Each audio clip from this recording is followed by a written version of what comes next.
Now, as I told you guys that there are two graphs in your syllabus that specifically needs to be discussed only. There is no practical or numerical explanation here.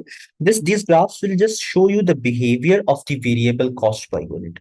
Now, there are two cases as I have listed in front of you. Number one, discounts are received on additional purchases of material above a set order quantity, and the discount only applies to the extra unit. You go to a supplier and you ask that I want to buy 100 units. Supplier says that if you buy 100 units, आपको cost जो है वो $2 पर unit की पड़ेगी. But if you are buying more than 100 units, तो जितने units आप 100 से एक्स्ट्रा बाय करेंगे आपको वो $1.5 का पड़ेगा. Right. So this graph shows कि जब आप एक लिमिट से ज्यादा चीजें बाय करते हैं और आपको डिस्काउंट सिर्फ उन एक्स्ट्रा चीजों का मिल रहा होता है, तो this will be the behaviour of the graph. और जो सेकंड सिनेरियो है, if you read, discounts are received when total purchase exceed a certain level and all units purchased are invoiced at a lower cost per unit. See, वही supplier अब इस case में आपको ये कहता है कि देखिए ma'am, if you are buying 100 units, so each unit is going to cost you $2. But if you buy more than 100 units, then all the units will be for $1.5. Okay. फिर उसमें क्या होता है कि अगर आप 100 यूनिट से ज्यादा चीजें बाय करते हो, वो आपको सारी यूनिट्स का जो है वो रेट एक जैसा कर देता है. तो सी, this was $2, for instance this was $2 पर यूनिट, राइट. एंड जैसे ही आपकी जो कॉस्ट है वो 1.5 पे चली गई, तो इन टोटल ये ग्राफ हो जाएगा, थोड़ा सा डिक्रीज हो जाएगा एंड देन ये ग्रेजुअल इंक्रीज आ जाएगा इसमें. तो दिस इज हाउ आपकी जो वेरिएबल कॉस्ट पर यूनिट है वो आपके डिस्काउंट के साथ वेरी करती है. ये जो ग्राफ्स ना, ये आपके टोटल कॉस्ट के दिए हुए हैं. ठीक है, मैं जो आपको समझाने की कोशिश कर रहा हूं दैट इज वेरिएबल कॉस्ट का स्ट्रक्चर, राइट. तो जो वेरिएबल के ग्राफ्स होंगे वो भी इसी तरीके से आपके चेंज हो जाएंगे. ठीक है, तो देखिए आपकी जो टोटल, जब आपका variable cost per unit change हो जाएगा तो आपकी जो टोटल वेरिएबल कॉस्ट है उसमें ये अब थोड़ा बहुत डिप आएगा एंड ये डिक्रीज होता जाएगा. देखिए, इस कॉस्ट को मेरे कर्सर की तरफ देखिए इस तरीके से जाना चाहिए था, लेकिन ये कॉस्ट नीचे की तरफ जा रही है. तो दिस मीन्स कि आपको डिस्काउंट मिला है और डिस्काउंट की वजह से आपकी वेरिएबल कॉस्ट पर यूनिट जो है वो डिस्टर्ब हुई है या डिक्रीज हो गई है. ठीक है, आई होप सो यहां तक आप लोगों को बात समझ में आ गई होगी. Now let's move ahead and let's cover the next section. And that is very important section, that is responsibility accounting.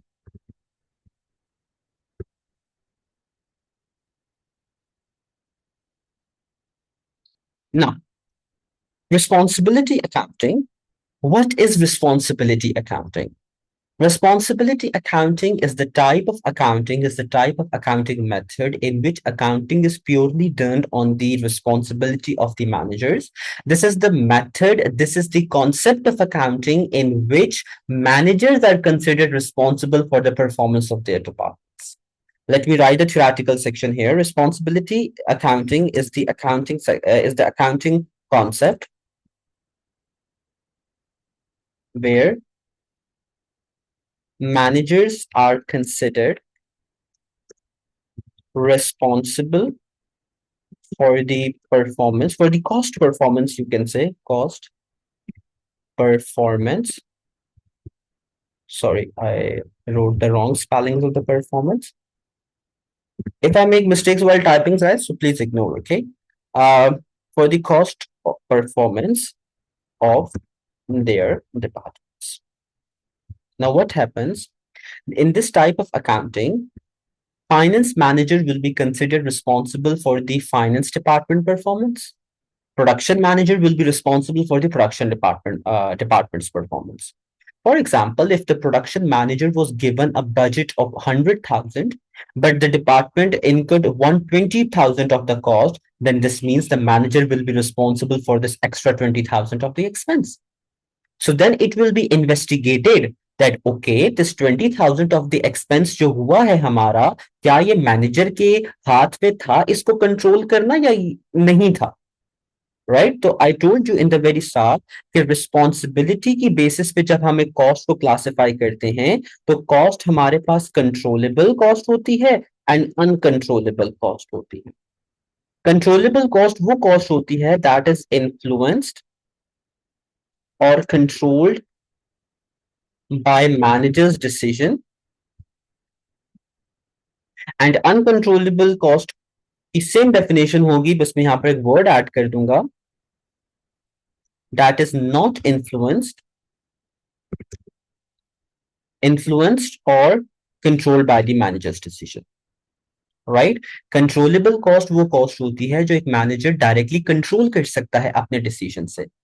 तो देखो, अगर किसी भी डिपार्टमेंट का बजट एक्सीड कर जाता है तो फिर वो जितनी अमाउंट से एक्सीड करता है ये देखा जाता है। जैसे मैंने अब आपको बताया कि 100,000 जो था, 1 लाख रुपए बजट था, 1,20,000, 120,000 जो है आपका बजट इनकर हो गया एक्सपेंस प्रोडक्शन डिपार्टमेंट में। तो फिर ये देखा जाएगा कि ये जो 20,000 की जो एक्स्ट्रा कॉस्ट लगी है, क्या मैनेजर इसको कंट्रोल कर सकता था? अगर कर सकता था तो then it is the response, will be the responsibility of the manager and he will be accountable for this, उससे क्वेश्चंस किए जाएंगे।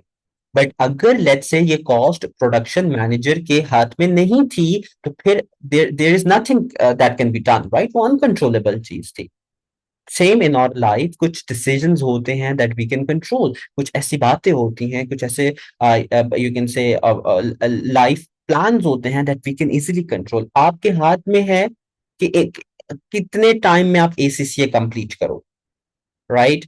लेकिन आपके हाथ में ये नहीं है कि आप जो है वो लेट्स से अब you can not know the future, right? So future को ना जानने की जो कॉस्ट है that is uncontrollable, but future को अच्छा बनाने की जो कॉस्ट है that is controllable, right? You can work smart today to get a better future, that is controllable cost, but you cannot change your future without knowing it, that is uncontrollable cost, right?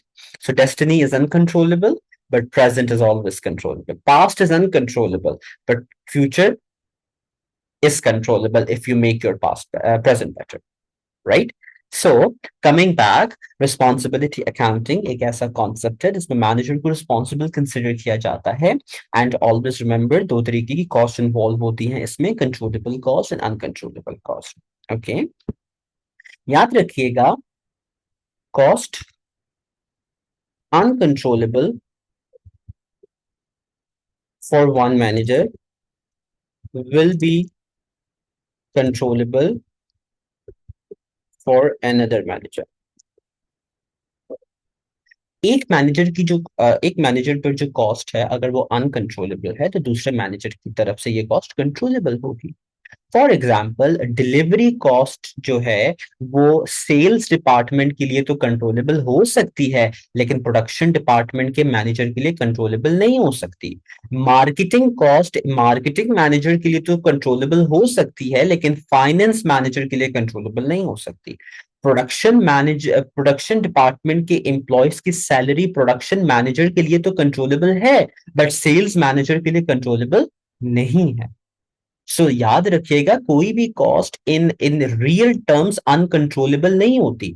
हमारा सिर्फ the way of जो perspective होता है, जिस तरीके से हम उस कॉस्ट को देखते हैं, वो हमारे पास चेंज होता है। देखिए, हर बंदा अपनी स्टोरी में हीरो होता है, right? If you change the perspective तो हीरो समटाइम विलन्स भी बन जाते हैं।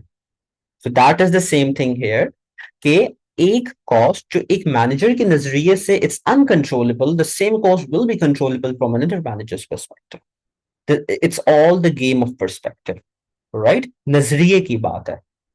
Got it? चलो आगे चलते हैं and let's wind it up by discussing to more things. Responsibility accounting हम रिस्पॉन्सिबिलिटी सेंटर्स की बेसिस पे करते हैं। ओके, रिस्पॉन्सिबिलिटी अकाउंटिंग हम रिस्पॉन्सिबिलिटी सेंटर की बेसिस पे करते हैं। Primarily there were 4 centres: cost centre, revenue centre, number 3 profit center, number 4 investment center, and you all are familiar with all of these, especially the students that जिनको मैंने पढ़ाया हुआ है, they will be familiar with all of these things.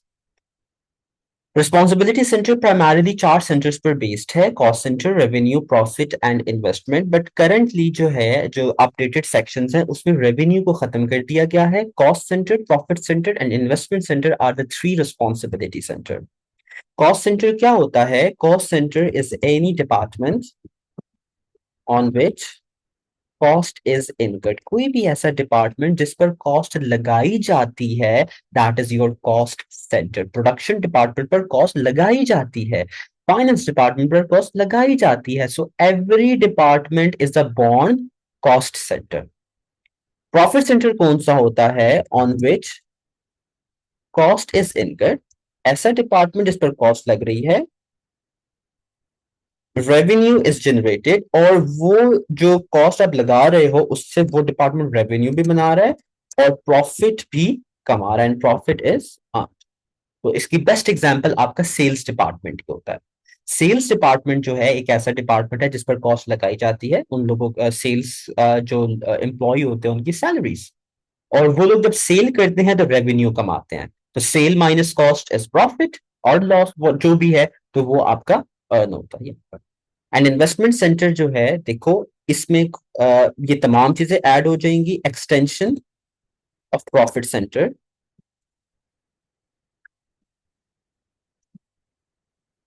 Which is responsible for investment decisions as well.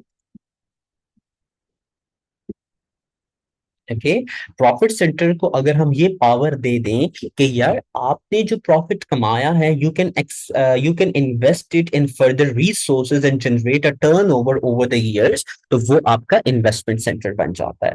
Right, company में कुछ dedicated centres होते हैं जो सिर्फ इस डेडिकेटेड डिपार्टमेंट्स होते हैं जो कि इस चीज पर वर्क करते हैं to look for investment opportunities. Right, तो वो इन्वेस्टमेंट सेंटर के तौर पर ट्रीट किए जाते हैं। ओके, सो रिस्पॉन्सिबिलिटी अकाउंटिंग में यही तमाम चीजें थी। फिर इसके अलावा there are some certain few concepts जो आपको पता होने चाहिए, जिसमें स्टूडेंट्स मेजरली कंफ्यूज होते हैं। The difference between cost unit and unit cost, this is a very very important differentiation. तो गाइस याद रखिएगा, cost unit is one unit of output. Okay, cost unit is one unit of output. For example, if I'm manufacturing Coca-Cola bottles, right? So one bottle of Coca-Cola will be my cost unit on which I'm incurring a cost, right? And unit cost is the cost of that unit. And the amount of the cost that I'm incurring on that Coca-Cola bottle will be the unit cost. Okay, cost unit होता है एक unit of output, and unit cost होता है उस output के एक unit को बनाने की cost. So you guys need to be very familiar with these sections. Okay, so यहाँ पर guys, I have completed the MA1 and MA2 theoretical section for your chapter of cost classification. Okay, इसके बाद the second lecture जो that is next in the series will importantly focus on the Hilo method with the semi-variable and step fixed cost and their differentiation. Okay, so that is a very important lecture. You shall not miss it. And afterwards, the third lecture in the series will be later on posted for the registered students. जिसमें I am going to help them to solve the questions that relate to cost classification chapter. So this was all until now. See you in the next lecture in the series. तब तक के लिए take care and have a good day. Bye.